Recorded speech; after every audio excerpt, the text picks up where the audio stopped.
Mary Ellen Pleasant. How did she do it? Oh, I wish I could just screw myself.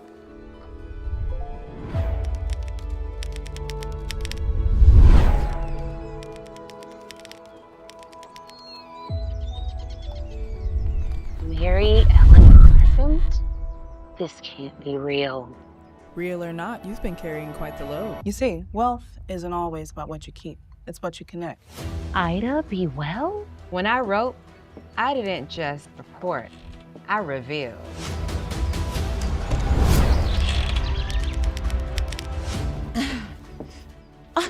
Right on time. So it wasn't luck. It was strategy. We have always been so innovative. You're not starting something new, you're continuing something sacred. I want to teach every Black woman business owner in the world about you. When I started this company, it wasn't just about selling hair care. It was about dignity, independence, community.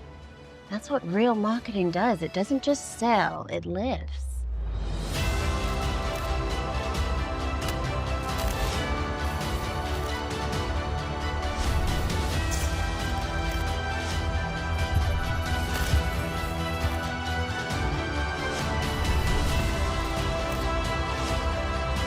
See, a true sale is not made in the pocket, it's made in the heart. Now, you go on and sell live, not for the applause, but for the impact.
Ugh.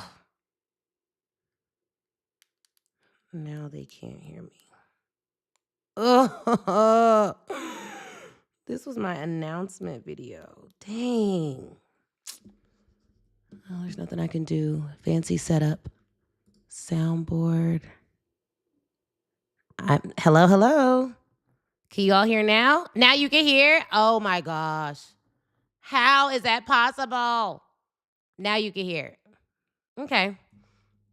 We'll see. Maybe you got to turn it off, turn it back on. Anyways, this event is going to be incredible. So what I was saying is we have been in talks. The reason why we're selling this event out early and the reason why it's so important that you buy your ticket early is one, because it'll be sold out, but two, we have curriculum 3 months leading up to the event so that the women who walk in are walking in powerfully. We have training before the event so that when you are able to get to this particular event, you are walking in on fire. You've made sales before you hit the door. So it's a very different type of event. This is not a regular event. This is really like an experience. We are actually creating Wakanda for Black women in a weekend, and I just feel like y'all don't want to miss that. So I want to make sure that you all can hear. I want to make sure that you all can hear me. I want to make sure that you all can hear the trailer that we just showed. We'll probably play it again. And I want to make sure that you understand what we are creating. We have been in talks with several Black women billionaire CEOs, got confirmations from one on coming to the event.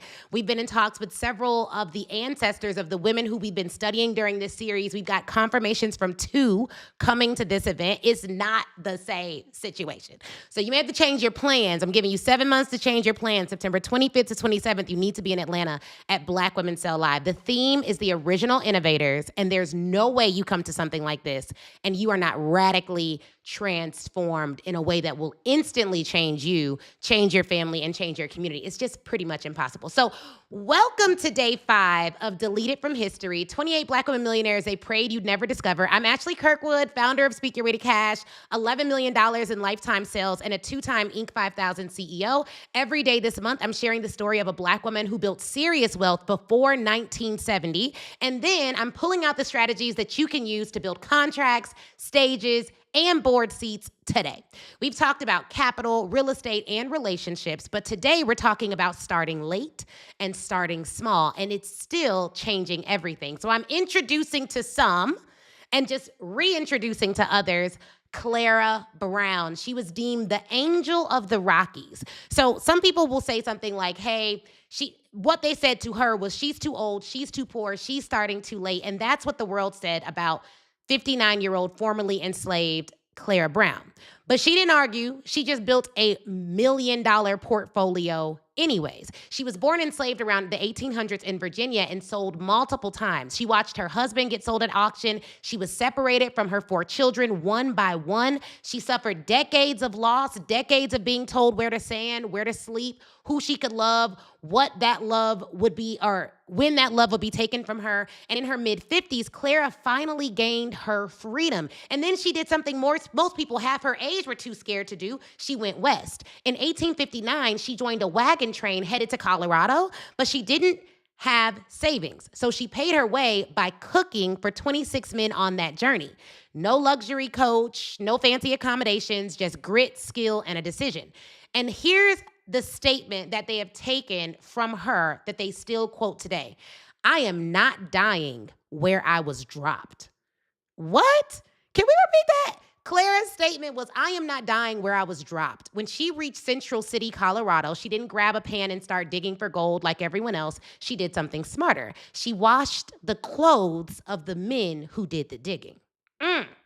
Clara opened what's widely recognized as Colorado's first commercial laundry. Then she layered income streams on top of that, cooking for them and selling meals, talking in borders, doing midwife and nurse work when the town needed it. She treated small, consistent cash flows like seed capital, not a finish line. Now that's a word for my working sisters. And within a few years, this too old, too late woman had amassed nearly $10,000, close to $1 million in today's money, plus 16 lots in Denver, 7 houses in Central City, mines and property in Boulder, Colorado, Georgetown, and Idaho Springs. She grub-stacked miners, meaning she fronted supplies in exchange for a share of their claims, and invested in land while everyone else was obsessed with shiny rocks.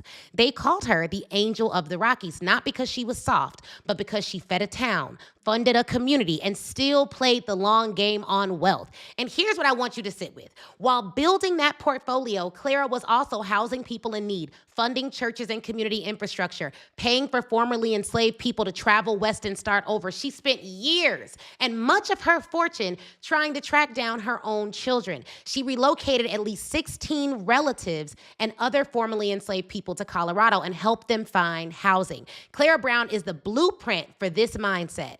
Business is how I build wealth. Wealth is how I buy freedom for me and for other people. Let me explain to you. As a Black woman in America, I have always known the simple truth. If you have money while Black, it gives you the chance to buy a piece of justice, but it does not guarantee it. And so when I read that quote from her, it was a reminder that we are not just building businesses in order to buy a Lambo.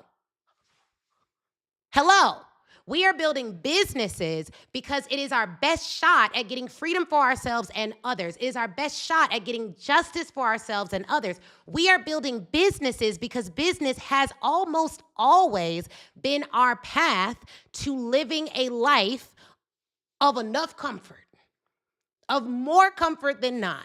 And so I'm not against people working jobs, but what I am against is a narrative that it is selfish for women to get wealth, because it is not. And Clara shows what studies show, what scientists today know, that when women get wealth, the whole world gets better because we give at a rate that outpaces the men. It's a fact. And I love men, so I'm not anti-men. But you know what I'm saying? So now, if you were to look at Clara's story, what can you take from that? Number one, if you can't go in through the front door, don't be afraid to use the side one. Like, she wasn't going in and mining, but she went and served the men that were. And then she leveraged her skill set to get adjacent to the market that was growing and was able to build wealth that way. What doors can your skill set open? I'm in a community, and it's a lot of people in there who've done like hundreds of millions of dollars. And I was wondering, like, man, how can I add value to this community? And I saw a video from one of the founders, and they had just done like a $80 million exit. And they said, oh, I want to hire a general counsel, but we just haven't found one yet. And I'm like, ooh, sounds like my skill set. Sounds like I could actually give them some free game on that, or give them some advice on that, or I could recruit their GC for them. That may be an angle in. Don't be afraid to leverage your expertise, even if that means you're serving people who presumably have more than you. Get out of this idea that your expertise is only supposed to be locked in a very small bucket. It's not.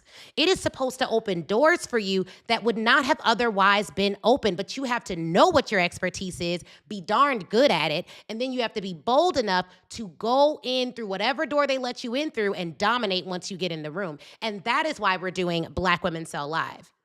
That's why we're doing it, because I have spent the last 3 years going deep into the history of Black women millionaires pre-1950, pre-chat, pre-social media, because I want to know that it doesn't matter what struggle I face now. When I think about Clara watching her husband get sold, it ain't that. When I think about her being separated from her babies, and I have a daughter, it ain't that. So it doesn't really matter what I'm going through now. There is a way, thank God, for me to get through it, not just by reading my Bible, which I'm going to do, praying, which I'm always going to do, but looking at the stories of women who have overcome way worse and still got it done. I'm so incredibly inspired by their stories, and I'm able to distill the business principles. And then we're going to have an event where I teach you what we're doing in modern day, what they did back then. You're going to hear from their family members. And then we're bringing a Black woman billionaire to tell you that today you can still make billions of dollars while Black and a woman.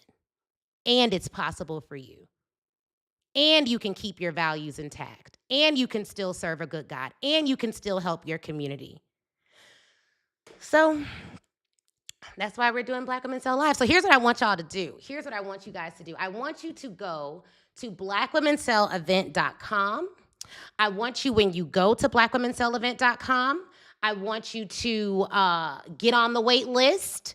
If you don't get on the wait list, you're going to be left out. So get on the wait list. You can get on the wait list for the ticket type that you believe you want. You're not locked in, so don't feel like, oh, I'm on the general wait list. I can only buy a general ticket. But get on the wait list for whatever ticket type you believe you want. It helps us to plan capacity. And then what'll happen on the next page is you will have an option to apply to get off the wait list early. Here's how that works.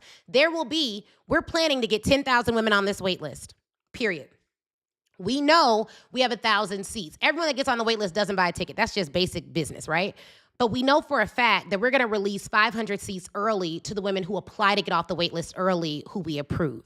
So when you apply to get off the wait list, what you're saying is, I know I want to come, and so I want to be one of the first people to get that link so it does not sell out without me. So that's why we want you to apply to get off the wait list early. All right, y'all, I hope you got some good information. Child, we had tech issues, we had the whole thing, but we kept going because that's exactly what the women who we've studied would do. I'm so honored to be doing this work. You know I'm gonna be back tomorrow. I'm live every day with a new story for you all of February. I'm so committed to it. I will see you in the morning, and I hope you share this with someone else.